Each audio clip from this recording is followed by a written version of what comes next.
Jadi salah satu persyaratannya adalah kotanya itu harus punya convention bureau-nya, gitu. Jadi nggak cuma asosiasinya, nggak cuma PCO-nya yang ke sana, tapi ada convention bureau-nya. Jadi halo Sobat Mais, jumpa lagi di Mais Talk, podcast yang mengulik berbagai topik hangat dan menarik seputar industri mais. Saat ini kita akan membahas tema tentang destination building, upaya bagaimana membawa event-event internasional ke Indonesia. Dan untuk itu saya telah bersama dengan dua narasumber. Yang pertama ada Bu Ratih, selaku Ketua ICCA Komite ya Bu, Indonesia. Ya. Apa kabar Bu, sehat ya Bu? Alhamdulillah, salam sehat. Bayu. Selanjutnya ada Bang Salman, sehat. Ketua Jakarta Tourism Forum.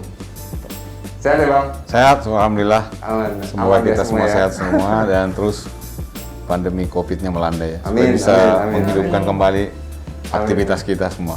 Iya. Terima kasih.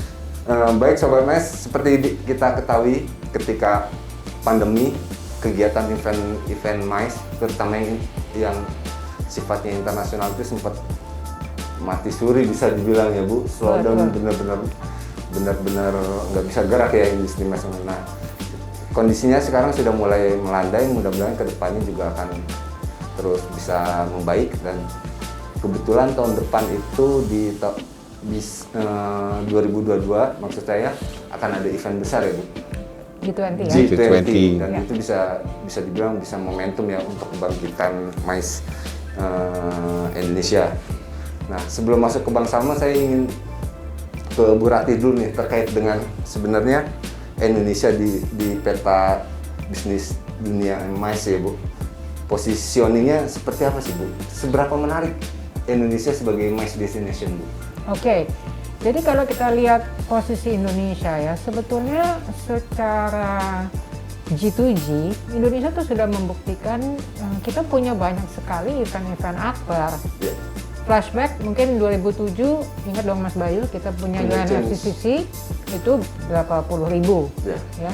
Kemudian baru-baru ini ada annual meeting World Bank dan IMF, itu juga puluhan ribu orang. Dan tadi Mas Bayu bilang ya G20 ini tahun depan akan di Indonesia gitu. Nah, tapi dari situ challenge-nya sebetulnya adalah bagaimana menerjemahkan pengalaman kita nih G2G ini kepada asosiasi.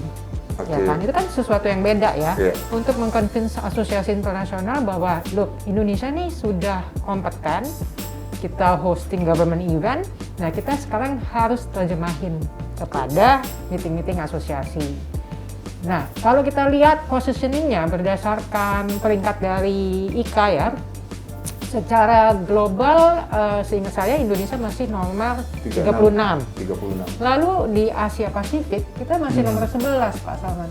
Itu di bawah Singapura, kita kalah Thailand, sama dan Malaysia. Singapura, kita kalah sama Thailand, kita ya. kalah sama Malaysia gitu. Nah ini nih yang harus kita garap terus ya. untuk naikin. Paling enggak kalau kita bicara kita harus punya gigi lah di Asia Pasifik. Harus bisa di atas Singapura, harus bisa di atas Thailand dan ya, Malaysia. Gitu. Bagaimana nih kita mau coba naikin. Jadi kurang lebih positioning kita sekarang itu seperti itu. Gitu, Mas Bayu. Dan sebagian besar juga Bali masih ya menjadi Bali masih favorit ya. Betul kan, karena memang kalau dibilang dari destinasinya itu sendiri bisa dibilang Bali itu kayak one stop shopping ya. Jadi untuk mais kesiapannya juga udah lengkap, tapi juga setelah kegiatan mais kan kegiatan leisure-nya banyak gitu. Dan itu kan juga merupakan salah satu faktor yang menyebabkan satu destinasi itu dipilih gitu. Nah, ini menarik Bu. Biasanya kan yang menjadi destinasi mais ini kan bisnis ya Bu. Biasanya terkait ibu kota punya peran penting. Iya. Nah, ini saya mau ke Bang Salman nih. Posisi Jakarta gimana di antara kota-kota lain di Indonesia? Terus upaya apa yang akan dilakukan Jakarta untuk membawa event internasional gitu? Ya. Sebenarnya tuh agenda tahun 2020 dan 2022-2021 sebenarnya sudah sangat padat juga tuh dengan agenda internasional. Sayang sekali kan kemarin kan COVID ya. COVID, okay. Jadi misalnya tuh satu acara bergengsi yang pameran penerbitan buku yang biasanya dilakukan di Jerman ya. Nah itu rencanakan tahun 2022 akan tempatkan di sini. Dari sisi kebijakan, kita sendiri dari para pelaku, dari para pemerhati dan akademisi lagi menyiapkan satu draft pergub yang murni betul-betul berangkat dari asosiasi dan pelaku usaha. Jadi kita sekarang lagi sudah merumuskan sebenarnya masukan-masukan kepada Pemprov kaitannya dengan pergub MAIS. Jadi karena Jakarta kita anggap sebagai ibu kota yang relatif cukup lengkap, seluruh penerbangan dari berbagai kota kan pintu masuk selain Bali dan Kepri. Jadi sebenarnya kendala itu kan bisa kita katakan kecil lah. Kemudian venue-venue yang ada di sini kan berstandar internasional dan mungkin kantor-kantor pusat dari berbagai organisasi baik tingkat nasional, regional maupun internasional kalau ada ditempatkan di Indonesia pasti di Jakarta. Jadi sebenarnya tinggal kita ramu sedikit, harusnya berbagai kegiatan itu bisa kita posisikan Jakarta. Dengan adanya pergub ini, begitu pembukaan new normal nanti atau kondisi COVID melandai, kita tuh udah siap dengan satu insentif yang kita tawarkan terhadap bidding kalau diadakan di Indonesia itu kami siap dari sisi apa, kemudian apa insentif-insentif yang diberikan kepada para pelaku usaha gitu, misalnya pengurangan pajak dan sebagainya, itu kan ada dalam diktum itu. Jadi dalam pergub itu kurang lebih fungsi convention bureau ada di situ, Bang? Rencana seperti itu. Jadi convention bureau itu kita sebenarnya bukan hal yang baru di Jakarta ya. Di zaman era Pak Poke sudah ada itu. Jadi kita hanya menghidupkan kembali dengan merevitalisasi fungsi-fungsi yang menyesuaikan dengan perkembangan zaman lah, kira-kira begitu. Kita harus punya, karena itu kan target kita, itu kan target bisnis kita. Target size ekonomi yang kita mau dapat, ya harus kita memperkorban itu kan, dan menyiapkan perangkatnya saya kira. Ini kan bisnis yang paling besar loh, dan multiplier efeknya gede. Kenapa kita nggak seriusin? Jakarta ini udah nggak bisa lagi untuk industri manufakturnya, harga tanah mahal, PBB juga mahal, mungkin rumahnya beliau, orang tuanya beliau aja berapa juta tuh setahun tuh. Jadi udah nggak cocok. Kita itu mainnya di perdagangan jasa. Itu aja. Nah ini menarik Bu, peran fungsi government atau itu kan terkait dengan apa ya, upaya membawa event internasional vital ya, krusial gitu ya. Berdasarkan pengalaman Bu Ratu gitu ketika bidding atau mungkin ya memilih sebuah destinasi gitu, apa sih Bu pertimbangannya? Sebetulnya gini, kita coba lihat dulu dari segi nasional ya. Sekarang ini yang paling cepat ya untuk mengembalikan event MAIS ya ke Indonesia adalah dari government. Karena apa? Meeting G2G itu kan namanya apa ya? Networking gimana caranya dari Pak Jokowi dan jajarannya mengconvince untuk bikin meeting Indonesia, contohnya G20. Betul. Hasilnya bisa dibilang instan, ya kan? Lalu kemudian yang kedua adalah ada yang bilang skala menengah lah ya, jangka menengah, yaitu keterlibatan networking dari government dengan lembaga-lembaga internasional, WHO lah macam-macam. Itu juga kan mereka banyak juga meeting-meeting, kita coba tarik, mereka punya annual meeting atau mereka punya big event. Nah nanti masuk di kita nih yang asosiasi adalah kita kerja jangka panjang, gitu, bahwa yang namanya meeting asosiasi itu bukan 1-2 tahun gitu loh. Kita mesti lobbying dan tiap tahun panjang kita lagi. Jadi harus hadir ya. Ini bukan cuma setor muka, benar-benar membangun ya. Itulah Mas, kalau nggak kenal malah nggak sayang gitu loh. Jadi kita harus punya hubungan juga yang baik supaya kita bilang oke, misalnya dalam 2027 nih ada event gede, kita akan bidik. Nah dari sekarang nih kita udah bina, ya kita datang ke event-event mereka sebutnya. Nah, peran government menurut kami ya bukan cuma masalah finansial, ya kan? Tapi juga pada saat kita pergi ke event-event nasional itu, kita akan ajak pejabat-pejabat yang penting baik dari nasional atau dari regionalnya ya. Regional, misalnya kita bicara Jakarta, ya kan siapa nih yang dibawa, dan harus yang high level ranking official ya. Karena apa? Untuk memberikan kepada mereka keyakinan ya. Kita tuh serius gitu loh, ya. Bukannya kita mengecilkan fungsi ataupun secara pangkat mungkin orang yang middle, tapi ya mereka tuh melihat wah misalnya ministernya datang, keputusan paling gampang ya, Pak Wagubnya ikut gitu loh, apa namanya. Jadi itu buat mereka ini menunjukkan keseriusan. Mungkin Mas Bayu ingat ya, tahun lalu kita sempat bikin online meeting yang dengan Kemenparekraf yang ada dari Gaining Age. Iya. Di awal tahun 2020 Iya, kan itu juga kan salah satu resep bahwa confidence itu bisa ditimbulkan apabila bukan juga kesiapan dari asosiasinya atau kesiapan destinasinya, tapi juga dukungan seperti itu dari government gitu. Jadi itu yang kita harapkan gitu loh, Mas Doi. Dan sekarang ini kan memang kalau dari ini kalau kita bicara dari kementerian memang masih case by case basis ya dukungannya. Nah mungkin dengan nantinya seperti jadi lebih kencang ya, misalkan ada Jakarta sendiri akan jadi push, bisa push gitu loh dengan adanya aturan dari ini gitu. Itu targetnya kapan Bang? Sebenarnya kan udah masuk ya, cuma ini masalahnya kan ada pergantian kepemimpinan lagi di Dinas Parekraf ya. Kalau kemarin kan kita dengan Pak Gumilar dengan Bu Sonti itu kan sudah intensif lah ya, termasuk finalisasi dengan Biro Hukum ya, karena ini kan harus ada bahasa-bahasa hukum yang harus diterjemahkan. Kalau kita kan secara prinsip di luar negeri itu kayak gini, di wilayah ASEAN lah paling tidak ya, kita bicara tadi yang Malaysia, Thailand, Singapura, bahkan sekarang Vietnam itu lebih progresif ya. Jadi kita harus melihat juga ini bisa mendahului kita gitu. Nah kita coba Vietnam karena mungkin kan pernah dijajah Amerika juga, jadi pernah ini kan, jadi dia hubungan internasional kan cukup bagus ya. Banyak pengusaha-pengusaha yang dulu di luar terus kembali untuk investasi kembali ke negaranya. Jadi saya kira ini satu tantangan buat kita, dan saya cuma membayangkan waktu itu penyelenggaraan kegiatan Asian Games itu, ya, bagaimana seluruh pihak mengkeroyok kegiatan itu. Kan yang tidak kurang maksimal itu kan penggunaan posturnya aja yang kita nggak optimal ya pascanya ya, dengan mungkin pre-tournya itu yang mungkin sebelum acara itu kita mencoba menawarkan paketnya.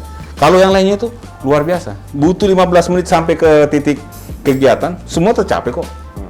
Itu luar biasa sekali dan sangat meriah dan menjadi sorotan dunia. Jadi menurut saya kalau Indonesia bisa melakukan itu, bukan hanya dari sisi keuntungan finansial dan ekonomi ya, tapi dari sisi image. Karena itu kan semua mata, semua media menyorot kita. Nah itulah sebenarnya kenapa kita dorong seperti e-formula itu kan sebenarnya ada pesan yang ingin disampaikan di situ, bahwa Jakarta sebagai salah satu kota global dia sangat pro terhadap green city. Dia itu peduli dan care terhadap lingkungan, ya. Dan kita mau Jakarta itu seperti itu nanti agak turun polusinya melalui penggunaan mobil berbahan listrik atau yang terbarukan lah, terbarukan itu narasinya yang mau dibangun. Dan ini sebenarnya sejalan dengan program kebijakan nasional, di mana Pak Jokowi dengan Menteri Meninvest, dalam hal ini adalah Pak Bahlil, kan dia mendorong itu supaya ada pabrik mobil listrik terbesar di Asia di Indonesia. Ada di Kerawang dibangun sekarang. Pabrik baterai itu bahan baku baterai terbesar dunia untuk nikel itu di Indonesia, Pak. Ini kan sebenarnya narasi yang bisa kita mainkan luar biasa ini. Lah kita punya mobil pabrik meskipun orang lain membangun ya, tapi ini kan ada dampak multiplier dan ada value added-nya buat kita kan. Dan ingat, kami punya bahan baku baterainya. Dan itu akan dikelola bersama dengan BUMN. Artinya ekonomi bangsa kan ikut di dalamnya gitu. Inilah narasi yang kita bisa. Kalau orang pakai itu semua, berarti tingkat penggunaan mobil dan tingkat penggunaan baterai akan naik kan. Berarti ekonomi kita akan naik, itu loh yang kira-kira bahasanya itu. Jadi saya lihat sekarang ini, coba aja lihat kota-kota dunia, semua punya atraksi yang bisa menarik orang masuk. Malaysia buat Sepang itu untuk apa? Itu untuk pariwisata. Anda cek itu, siapa yang datang nonton? Paling banyak orang Indonesia. Mandalika misalnya. Mandalika nanti nih. Dorna sampai kaget, kok bisa tiket sebanyak ini habis gitu. Orang Indonesia ini kan kaya, cuma nggak kelihatan kadang-kadang itu kan. Jadi, dan jumlah penduduknya banyak gitu loh. Jadi menurut saya ini kekuatan kita gitu. Nah, kami mau Jakarta nanti ini siapapun yang pelanjutnya bisa memanfaatkan ini. Itulah legacy yang kita mau dorong di pemerintahan yang sekarang, bisa dilanjutkan yang depan dengan adanya produk-produk hukum yang tidak perlu lagi menjadi wacana atau mungkin diskusi. Orang lain sudah lari, kita masih diskusi terus dan berkontraproduktif gitu loh. Jadi maksud saya kalau ada nanti Pergub MAIS, ada Pergub terkait dengan festival sepanjang tahun dan special event, semua kegiatan-kegiatan ini karena rangka menggerakkan atau mengenerate ekonomi kita, nggak perlu lagi, cukup pemerintah menyiapkan dukungan insentif buat mereka, kira-kira begitulah. Kita bisa lihat ya bahwa kan ini mesti sabar gitu, ini kayak lari maraton. Iya, iya, Kita iya. bikin tahun 2007 nggak tahun 2007. Nggak langsung itu. Nggak langsung hasilnya, tapi kan kelihatan ya. Iya. Mas Ahmad tadi bilang berapa banyak kita dapat advertising gratis, CNN bolak-balik, BBC kan waktu itu nyorot mengenai climate change, isunya isu HAM. Kita kan dapat advertising gratis tuh Indonesia, jalannya bagus, eventnya. Nah itu market layarnya ya udah kita maisnya jalan, otomatis pariwisatanya udah pasti jalan. Nah semuanya yang bergabung dengan pariwisata kan akan hidup, ya kan. Nah itu jadi ya memang itu semua one stop solution ya. Mungkin kalau sekarang yang perlu memang ditambahkan adalah selain tentunya ya karena kita lagi COVID yang jadi Concern. isu ya jadi concern adalah masalah protokol Kesehatan. ya kan. Mas Bayu tahu seperti IKA, UV semua udah bikin satu apa yang namanya panduan. Nah kita kan juga udah punya turunan ya dari kementerian udah bikin CHSE. Dan kita lihat semua venue-venue semua sudah Semua punya, standarisasi. ya kan masalah vaksinasi kita juga udah banyak yang vaksinasi. Jadi sebetulnya terakhir tadi Mas Aman bilang masalah mengenai apa namanya green ekonomi lah, Iya. ya kan. Iya. Kita juga harus karena itu menjadi salah satu persyaratan. Persyaratan Kan bukan cuma masalah keselamatan kesehatan, tapi masalah lingkungan hidup itu juga yang harus menjadi perhatian. Gitu. Jadi jangan cuma kita ngomong-ngomong, oh ya recycling apa, itu udah harus dijalankan benar gitu loh. Karena itu akan menjadi pertanyaan juga menjadi salah satu persyaratan apakah kita sudah pro terhadap Lingkungan itu ya, green gitu. city. Bu, kalau asosiasi menentukan kriteria untuk eventnya gitu, apa aja sih Bu pertimbangannya? Yang mungkin yang bisa dibilang paling 4 besar itu yang pertama adalah mengenai akses. Kami juga tadi bilang, mau masuk apa? Masuk Jakarta, mau masuk Bali. Yang penting flight banyak. Yang kedua adalah masalah infrastruktur. Ya kan? Infrastruktur, ya transportasi juga harus baik.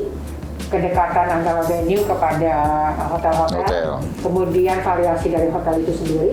Ya kan, jangan cuma yang mahal, ada bintang 4, ada bintang 5, ada bintang 3-nya. Itu jadi semua itu bisa terserap. Lalu tentunya konektivitas internet itu penting. Lalu apa namanya kesiapan healthcare system kita, rumah sakit, ya kan? Ya, tentu itu kan menjadi satu pertimbangan. SDM tentunya, kesiapan TCO-nya.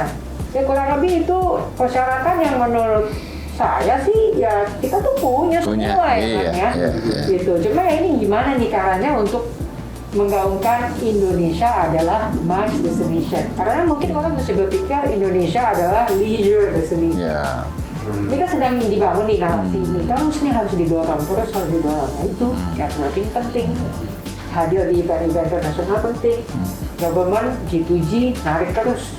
Itu nanti selalu exposure-nya makin tinggi, masuk CNN, masuk BBC, orang masih gratis lagi ya. Orang makin tahu, gitu. Nah, Bang tadi Bu Rati sempat bilang potensi untuk asosiasi meeting itu luar biasa 13.000 ya Bu? 13.000 setahun. Ya. Jakarta berarti itu gimana Bu? Bang? Ya sebenarnya itu salah satu yang kita lihat. Makanya kan kita, kenapa yang paling didorong pertama itu kan bukan kegiatan pariwisata yang lain, kita bukan leisure, jadi kita tuh melihatnya gitu itu ada 3 pilar besar dan kue besar yang bisa kita manfaatkan di momentum bagaimana mendorong Jakarta dengan sektor pertumbuhan ekonomi barunya melalui sektor parekraf ini adalah pertama adalah tadi MICE, yang kedua adalah special event. Kita punya standar-standar venue yang bisa, apalagi dengan hadirnya JIS nanti, terus kemudian tim tuan rumahnya beliau ini, tim itu nanti beda. Itu tim standarnya internasional itu kan 1,9 triliun ditata ulang gitu kan. Itu pameran. Itu kapan ya Bu? Akhir tahun ini. Udah lama Akhir tahun ini nanti. Akhir tahun ini ya. Makanya sering jalan-jalan, ada bawa terus tuh foto, podcast ke sana jalan lihat. Tim ya. Itu. Sini. Sebenarnya kita tuh, saya lihat perencanaan Pemprov termasuk Ragunan itu udah hanya bertepatan dia belum masuk pengusulan terus tiba-tiba Covid. Itu desainnya luar biasa itu. Kayak Anda berada di Afrika Selatan melihat hutan dan binatang, tidak perlu ada pagar-pagarnya lagi. Anda di atas lewat, lihatin di bawah itu. Jadi luar biasa sekali sebenarnya. Itu kan semua fasilitas yang bisa kita siapkan. Kalau ada kegiatan internasional, pasca atau sebelum acara itu bisa menikmati itu. Nah, seperti misalnya untuk yang JIS kan bisa kita manfaatkan untuk special event. Pertunjukan-pertunjukan mungkin karena sepak bola kita belum terlalu menonjol, kita undang klub-klub sepak bola besar datang bertanding ke sini atau minimal eksibisi. Itu bisa kan nanti bisa dilakukan, nggak salah Juventus dengan apa gitu mau melakukan di sini. Jadi beberapa venue yang peninggalan dari Asian Games kemarin bisa dimanfaatkan untuk kegiatan misalnya untuk pertandingan sepeda, kemudian pacuan kuda dan sebagainya itu kan udah siap. Jadi kalau sarana prasarana Jakarta sangat mendukung, sangat mendukung. Ya. Bu, ini komparasi nih Bu. Kalau di luar itu yang merangkul mereka dan memfasilitasi mereka kan ada sebuah biro ini. Ya, di sini ini kan juga menarik ini. nih, ini juga menarik nih, Bang Salman. Ya, siap. Jadi salah satu persyaratannya adalah kotanya itu harus punya convention bureau-nya, gitu. Jadi nggak cuma asosiasinya, nggak cuma PCO-nya yang ke sana, tapi ada convention bureau-nya. Jadi tadi waktu Bang Salman bilang akan dihidupkan kembali Jakarta, itu bagus ya kalau bisa diaktif terus. Jadi itu jadi satu. Kalau lihat member IKA yang convention bureau, misalnya Cina aja berapa puluh dia punya convention bureau, Australia satu mainland ya, gitu loh. Jadi kita kalah nih di sini, gitu. Kita di Jakarta ada, hilang. Bali sih saya, Bali ada. Bali ada. Ya, Bali ya, ada. gitu. Jadi memang harus punya juga gitu. Jadi ya itu jadi government ada, convention bureau-nya ada, asosiasinya ada, PCO-nya ada, buat masuk. Untuk running itu anggarannya dari mana Bang? APBD? Ya harusnya dari APBD. Gimana? Harusnya APBD. Lah sekarang gini, kalau orang nginap di hotel itu dari mana duitnya itu? Pajak ya. Nah, ya dari mereka kan. Terus pajaknya kan masuk ke, ya tinggal mengembalikan saja. Bayangin kalau misalnya itu 10%, jadi kalau ada 10.000 orang ya kali 10 aja, kan masuk. Harusnya kan sekian persen dikembaliin lagi dong untuk memancing. Kan uang harus mancing uang juga kan gitu kira-kira. Jadi harus cara berpikirnya seperti itu. Jangan, aduh kok keluarin duit kok. Enggak, kita untuk mendapatkan duit besar harus ngeluarin duit kan gitu kira-kira. Jadi itu yang kita sampaikan kepada pemerintah kemarin waktu beberapa kali rapat bahwa Anda tidak bisa hanya meminta sesuatu datang kalau Anda nggak punya pancingan. Ya Anda kasih insentif supaya lo orang lain tuh kan peserta datang dihitung per satu kepala $100 misalnya. Bayangin itu. Kita nggak perlu separah-parah itu aja lah gitu. Apa yang bisa Anda berikan misalnya? Misalnya untuk melakukan welcome dinner untuk ini itu kan biasa tuh di kantor gubernur. Jadi paling tidak gubernur, wagub paling rendah sekda menerima setiap ada tamu datang, itu kan sebuah kehormatan juga. Dan saya kira itu bukan yang baru juga, pemimpin yang sebelum-sebelumnya udah melakukan itu di era-eranya Pak Sutioso dengan Pak Poke. Jadi saya kira itu bisa dilanjutkan lagi.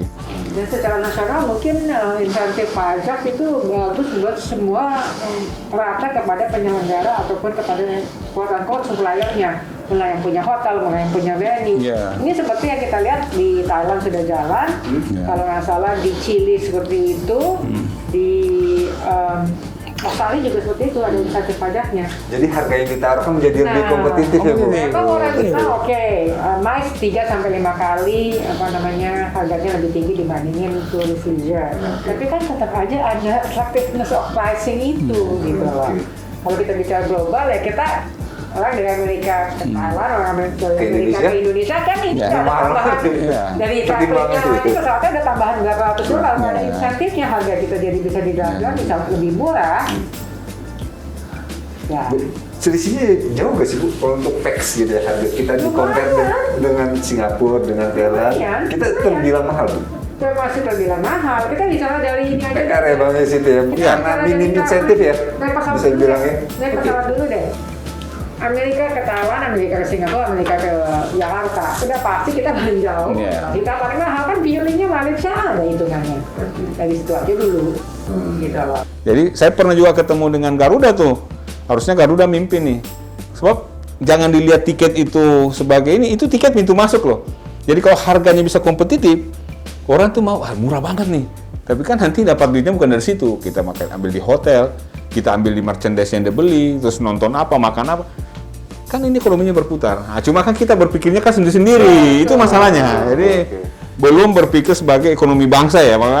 Nah, memang harus ada yang mendudukkan ini persoalan. Saya pikir memang pemerintah yang paling harus mengambil posisi di situ. Karena ini kan bagaimana caranya mengajak orang untuk menutupi itu dulu. Kos yang jelas real itu keluar kan, misalnya HPP-nya sekian gitu. Itu nggak mungkin nggak keluar. Nah, ini gimana caranya ya? Kita kasih mungkin insentif, tapi kan pemerintah kan di ujungnya. akan ada PPN, akan ada Balik lagi. itu loh masih kembali lagi. Jadi atau dari wisatawan MICE-nya. ya itu. Ya memang kita mesti balik lagi bilang bahwa oke, kalau kita mau bilang wisata sebagai devisa terbesar, ya kita mesti all out. Ya, harus sholat, harus sholat. Jadi yang kita bicarakan dengan yang kita lakukan Harus sama, harus matching. Ya, harus. Itu bilang ya pariwisata devisa terbesar, iya. Tapi orang mungkin masih cara berpikirnya masih yang ya oke, tidak di pariwisata gitu masuk. Mungkin nggak dalam jangka pendek, tapi dalam jangka panjang itu yang paling sustainable menurut saya sih. Gitu. Kalau sumber daya alam kan bisa habis. Ya, sama kita jaga dalam kita. Ya karena aturannya ada, ya orang akan terus datang.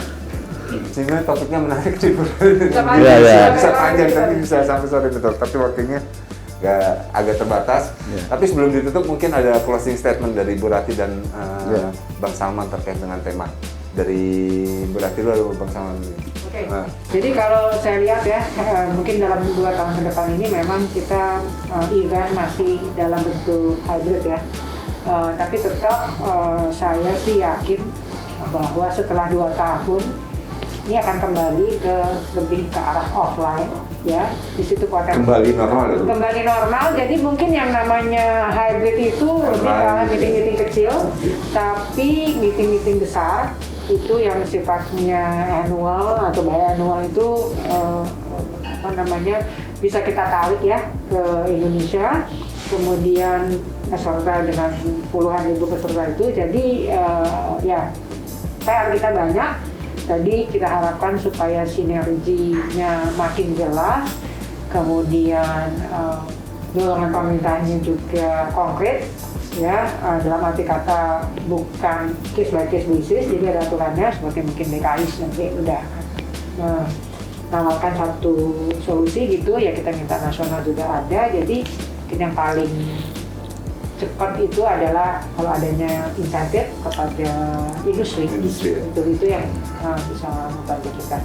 Jadi hopefully setelah 2 tahun, memang 2 tahun ke depan akan banyak event hybrid, tapi setelah itu kita harapkan akan kembali normal. Jadi semuanya tuh akan bergerak gitu loh. Kalau hybrid yang dapat kan nggak banyak kuenya. Tetesan ekonominya nggak gitu ya, kurang lepas. Bang Salman gimana Bang? Ya intinya kami doakan mudah-mudahan kondisi sekarang membaik. Yang jelas tadi koordinasi dan keberpihakan dari pemerintah, karena sudah mencanangkan ini adalah salah satu sumber pertumbuhan ekonomi baru kita, yaitu pariwisata. Ya memang secara devisa itu sudah menempati urutan keempat dari sumber-sumber pendapatan devisa konvensional ya. Yang tadi itu paling yang terbarukan tuh cuma sawit, karet gitu ya. Yang lainnya itu kan yang tak terbarukan. Jadi saya kira 2 di atas, 1 di bawah, ini kita urutan keempat. Ini yang paling memungkinkan untuk di-generate sebenarnya.